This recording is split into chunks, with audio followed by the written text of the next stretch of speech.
Sabe aquela sensação de que algo está errado, mas você não consegue colocar o dedo exatamente onde? Você acorda cansado, mesmo tendo dormido suas 8 horas. Olha para o teto e já sente um peso. Pega o celular e vê mensagens de pessoas que, inexplicavelmente, drenam sua energia só de aparecerem na tela. Você marca aquele almoço, aquele café, aquele encontro que deveria ser bom, mas volta para casa se sentindo vazio. Pior, se sentindo menor. E aí vem aquela pergunta maldita que ninguém quer fazer porque a resposta dói demais. Será que o problema são as pessoas ao meu redor? A gente vive numa sociedade que romantiza a lealdade, que diz que abandonar pessoas é covardia, que amigo de verdade aguenta tudo, que família é sagrada, que relacionamento exige sacrifício. Mas ninguém fala o seguinte: existem pessoas que vão sugar cada gota da sua vitalidade e te convencer de que você é egoísta por querer sobreviver. Existem pessoas que transformam sua vida num campo minado emocional e depois te culpam por estar pisando em ovos. Existem pessoas que fazem você questionar sua sanidade, sua memória, sua própria percepção da realidade. E o pior de tudo? Elas são extremamente habilidosas em se camuflar. Elas não chegam com uma placa na testa dizendo "vou destruir você aos poucos". Elas chegam com sorrisos, com promessas, com momentos bons suficientes para te manter preso. E você fica ali, achando que é sensível demais, que está exagerando, que todo mundo tem defeitos. Mas tem uma diferença brutal entre defeitos e padrões destrutivos. Tem uma diferença entre alguém que erra e alguém que te machuca sistematicamente. E se você não aprender a identificar essas pessoas, vai passar a vida inteira se perguntando por que nunca consegue ser feliz de verdade. Olha, eu sei que isso que vou dizer agora vai mexer com muita gente, mas precisa ser dito. Você não precisa salvar ninguém. Você não precisa ser a âncora emocional de pessoas que se recusam a fazer terapia, a trabalhar seus traumas, a assumir responsabilidade pela própria vida. Eu passei anos da minha vida achando que era minha obrigação consertar pessoas quebradas, que se eu amasse forte o suficiente, se eu fosse paciente o suficiente, se eu me anulasse o suficiente, elas mudariam. Mentira. Sabe o que acontece? Você se torna invisível. Suas necessidades viram capricho. Seus limites viram egoísmo. Sua exaustão vira frescura. E no final, você olha no espelho e não reconhece mais quem está ali, porque você gastou tanta energia tentando manter outras pessoas inteiras que se despedaçou no processo. Então hoje eu vou te mostrar exatamente quais são os 3 tipos de pessoas que você precisa cortar da sua vida se quiser ter alguma chance de ser quem você realmente é. Não vou te dar aqueles conselhos vagos de coach quântico. Vou te dar exemplos concretos, comportamentos específicos, sinais claros, porque conhecimento é poder, mas só quando você age com ele.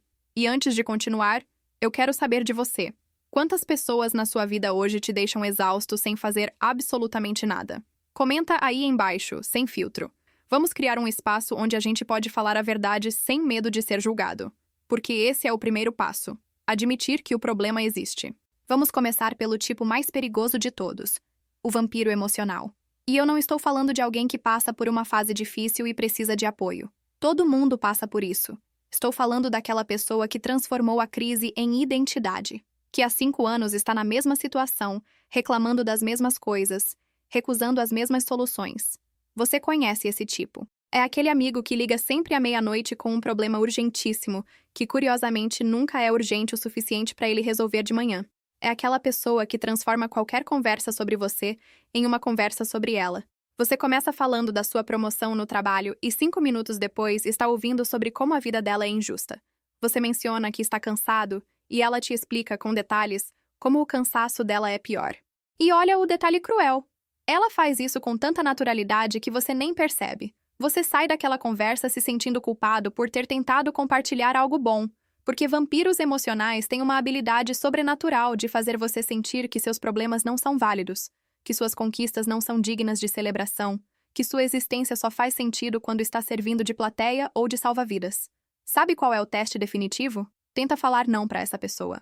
Tenta dizer: hoje não posso, estou precisando de um tempo para mim. Observe a reação. Se vier culpa, se vier manipulação do tipo achei que a gente era amigo de verdade, se vier aquela frase clássica, quando eu precisar de você, vou lembrar disso. Parabéns, você identificou um vampiro emocional classe A. Essas pessoas não querem solução. Elas querem plateia. Não querem crescer. Querem que você seja pequeno o suficiente para fazer companhia na escuridão delas. E a parte mais triste? Elas vão te convencer de que isso é amizade, que isso é amor, que isso é compromisso. Mas não é. É parasitismo emocional. É uma relação unilateral onde você dá tudo e recebe migalhas de validação temporária. Você vira terapeuta não remunerado, salva vidas 24 horas, saco de pancadas emocional. E quando você finalmente entra em colapso, sabe o que acontece? Elas desaparecem. Porque vampiros emocionais não sabem lidar com pessoas que também têm necessidades. Elas só sabem sugar. Então, quando você mais precisa de apoio, quando você está vulnerável, quando você finalmente pede alguma coisa de volta, elas evaporam. E ainda te fazem sentir culpado por ter mudado, por ter ficado diferente. Mas a verdade é que você sempre foi diferente. Você sempre teve necessidades. Elas só nunca ligaram. Agora pensa comigo. Quantas pessoas assim você está carregando nas costas? Quantas conversas você tem que te deixam pior do que você estava antes? Quantas ligações você atende rangendo os dentes? É hora de ser honesto com você mesmo, porque essas pessoas não vão mudar. Elas não vão acordar um dia e perguntar como você está de verdade. Elas não vão desenvolver empatia da noite pro dia. O único poder que você tem é decidir se vai continuar disponível. Mas espera, porque o próximo tipo é ainda mais sorrateiro. Agora vamos falar do gaslighter. Essa palavra virou moda, mas a maioria das pessoas não entende a profundidade do estrago que um gaslighter causa. Porque não é só sobre mentir. É sobre fazer você duvidar da sua própria sanidade. É sobre distorcer a realidade tão sutilmente que você começa a achar que sua memória está falhando, que sua percepção está errada, que você é louco. Deixa eu te dar um exemplo concreto. Você tem uma conversa clara com essa pessoa. Ela diz algo que te machuca. Você espera alguns dias, junta coragem e vai conversar sobre o assunto. Sabe o que acontece? Ela nega. Não aquela negação simples tipo, desculpa, não lembro. Não. Ela nega com indignação, com ofensa, como se você estivesse inventando coisas. Eu nunca falei isso. Você está viajando. Você está distorcendo tudo. E ela fala com tanta convicção que você começa a questionar. Será que eu entendi errado? Será que eu estou sendo sensível demais? Será que isso realmente aconteceu do jeito que eu lembro? E aí começa o ciclo. Você volta atrás, pede desculpas por ter levantado o assunto e guarda aquela dor lá no fundo. Mas ela não desaparece. Ela se acumula. E cada vez que isso acontece, você perde um pedacinho da sua confiança em você mesmo. Gaslighters são mestres em reescrever a história. Naquela briga que vocês tiveram, de repente você foi o agressor. Naquele plano que vocês fizeram, de repente foi você que cancelou. Naquele erro óbvio que ela cometeu, de repente a culpa é sua por não ter sido mais claro. E o mais sinistro? Eles fazem isso olhando nos seus olhos. Com calma. Às vezes, até com um sorrisinho de pena, como se você fosse uma criança confusa que precisa ser corrigida. Sabe qual é o maior dano do gaslighting? Não é a mentira em si. É que você para de confiar no seu próprio julgamento. Você para de acreditar nas suas percepções. Você começa a pedir validação externa para tudo. Você filma conversas mentalmente caso precise provar algo depois. Você vive em estado de hipervigilância, tentando capturar evidências da sua própria realidade. Isso não é jeito de viver. Isso é prisão psicológica. E o gaslighter adora isso, porque quanto mais você duvida de si mesmo, mais poder ele tem sobre você. Ele vira a única fonte de verdade na sua vida.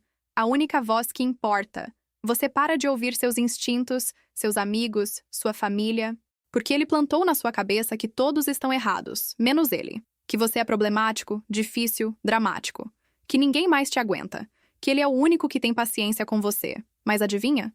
Isso tudo é mentira. Você não é louco. Você não está exagerando. Se algo parece errado, provavelmente está errado. Se você sente que algo aconteceu, provavelmente aconteceu. Seus sentimentos são válidos mesmo quando alguém tenta convencer você do contrário. E olha só a ironia. Enquanto o gaslighter te acusa de ser sensível demais, dramático demais, intenso demais, ele está manipulando cada palavra, cada gesto, cada silêncio para manter controle sobre você. Quem é o dramático nessa história? Então, se tem alguém na sua vida que constantemente te faz questionar sua memória, que nega conversas que você teve, que inverte situações para você sempre ser o culpado, que te trata como se você fosse instável quando você levanta questões válidas, essa pessoa está te destruindo por dentro. E você precisa sair. Mas tem um terceiro tipo que talvez seja o mais difícil de identificar, porque vem disfarçado de amor. O terceiro tipo é o controlador disfarçado de protetor. Essa pessoa é perigosa justamente porque tudo que ela faz parece vir de um lugar de cuidado. Ela não te proíbe de sair com amigos. Ela só fica triste quando você vai. Ela não diz para você largar seu emprego. Ela só comenta toda semana como seu trabalho te deixa estressado e como seria melhor se você ficasse mais em casa. Ela não critica suas roupas diretamente. Ela só levanta a sobrancelha e pergunta: é isso que você vai usar? Com aquele tom. Ela não isola você da sua família. Ela só aponta constantemente como sua família é problemática, como eles não te entendem, como eles não são bons pra você. E aos poucos, sem você perceber, sua vida vai encolhendo. Você para de ver aquele amigo porque ele é má influência. Você recusa aquela promoção porque vai trabalhar demais e a gente não vai ter tempo juntos. Você não visita mais sua mãe toda semana porque ela sempre arruma um jeito de criar problema. Você olha pro espelho e nem reconhece a pessoa que está ali. Cadê aquela pessoa vibrante que você era? Cadê seus hobbies? Seus sonhos? Sua independência? Tudo foi sendo negociado, pedacinho por pedacinho, em nome do relacionamento. E o pior, você nem consegue reclamar. Porque quando você tenta, a resposta vem embalada em amor. Eu só me preocupo com você. Eu só quero o melhor pra você. Eu só estou te protegendo. Mas proteger de quê exatamente? Da vida? Das suas próprias escolhas? Do seu crescimento? A verdade é que controladores disfarçados de protetores têm um medo patológico de te perder. Então eles fazem de tudo para te manter pequeno, dependente, inseguro. Porque se você crescer demais, se você ficar forte demais, se você perceber seu próprio valor, você pode perceber também que não precisa deles. E isso apavora essas pessoas. Então elas criam uma realidade onde você sempre precisa delas. Onde o mundo lá fora é perigoso demais, complicado demais, cruel demais. Onde só nos braços delas você está seguro. Só que isso não é segurança. Isso é gaiola de ouro. É prisão bem decorada, é sufocamento com perfume de rosas, e você fica ali, achando que está sendo amado, quando na verdade está sendo possuído. Amor real te encoraja a voar. Amor real comemora suas conquistas mesmo quando elas não envolvem a outra pessoa. Amor real te quer pleno, completo, feliz, mesmo que isso signifique menos tempo junto. Controle te quer disponível, previsível, pequeno, e ele sempre vem disfarçado. De ciúmes que é só porque eu te amo demais. De possessividade que é só porque você é importante pra mim. De vigilância que é só porque eu me preocupo. Mas amor não dói. Amor não diminui. Amor não aprisiona. Se você sente que precisa pedir permissão pra viver sua vida, se você sente culpa por ter amigos, por ter ambições, por ter uma identidade fora do relacionamento, você não está sendo amado. Você está sendo controlado. E isso precisa acabar, porque a vida é curta demais para ser vivida na escala que outra pessoa determinou para você. Então, agora que você conhece os 3 tipos, a pergunta que fica é: e agora? Como você se livra dessas pessoas?